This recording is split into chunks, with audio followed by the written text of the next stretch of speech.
बात कर रहे हैं चंचल नाथ अघोरी के बारे में। हेलो फ्रेंड्स, सब कैसे हो? आयु फिर से बढ़िया होंगे। चंचल नाथ जी एक प्रसिद्ध भारतीय संत और गुरु और विचारक थे। वे विशेष रूप से आध्यात्मिक ज्ञान, योग, ध्यान और आत्मा के अद्वितीय अनुभवों के लिए जाने जाते हैं। चंचल नाथ जी ने अपने जीवन में कई लोगों को आत्मा, वास्तविकता और जीवन के उच्चतम उद्देश्य को समझाने का प्रयास किया है।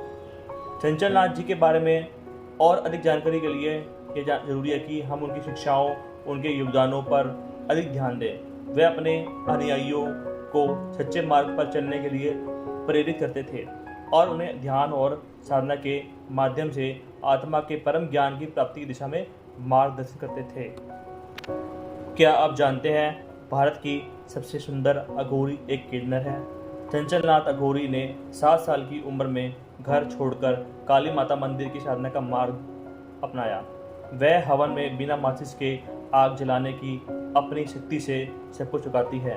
हालांकि उनकी प्रसिद्धि के साथ कई सवाल भी उठते हैं। वह भारत की सबसे सुंदर और रसमयी अघोरी मानी जाती है।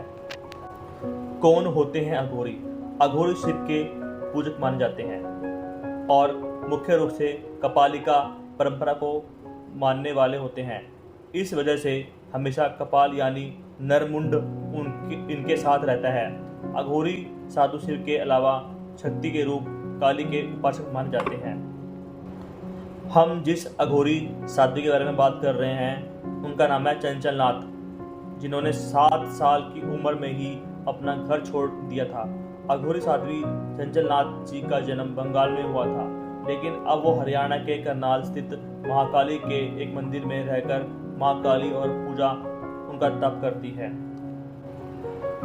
अघोरी की मृत्यु होने पर कैसे करते हैं अंतिम संस्कार? अघोरी साधु की मौत होने पर चौकड़ी लगाकर शव को उल्टा रख जाता है, यानी सिर नीचे और पैर ऊपर।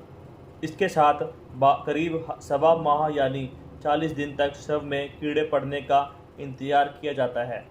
इसके बाद मृत शरीर को निकालकर आधे शरीर को गंगा में बहा देते हैं। नागा साधु क्या खाते हैं? ज़्यादातर नागा साधु शाकाहारी होते हैं और सात्विक आहार लेते हैं। वे भिक्षा मांगकर भोजन करते हैं। नागा साधुओं के भोजन में ये चीज़ें शामिल होती हैं: कंदमूल, जड़ी बूटी, फल, सब्जियां, अनाज, पत्तियां। दुनिया का पहला अघोरी कौन था? अघोरी पंथ के प्रणेता भोले शंकर को माना जाता है। भगवान शिव ने खुद अघोर पंथ की स्थापना की है। उन्होंने भगवान दत्तात्रेय का रूप लेकर इस पंथ की शुरुआत की है। माना जाता है कि ब्रह्मा, विष्णु और महेश के अंश और स्थूल रूप से में भगवान दत्तात्रेय ने अवतार लिया था। अघोर की सिद्धि कैसे होती है? जब एक अघोरी किसी शव के ऊपर पैर रखकर साधना करता है तो वह शिव और शव साधना कहलाती है। इस साधना में प्रसाद के रूप में मूर्ति का मांस और मदिरा चढ़ाई अर्पित की जाती है।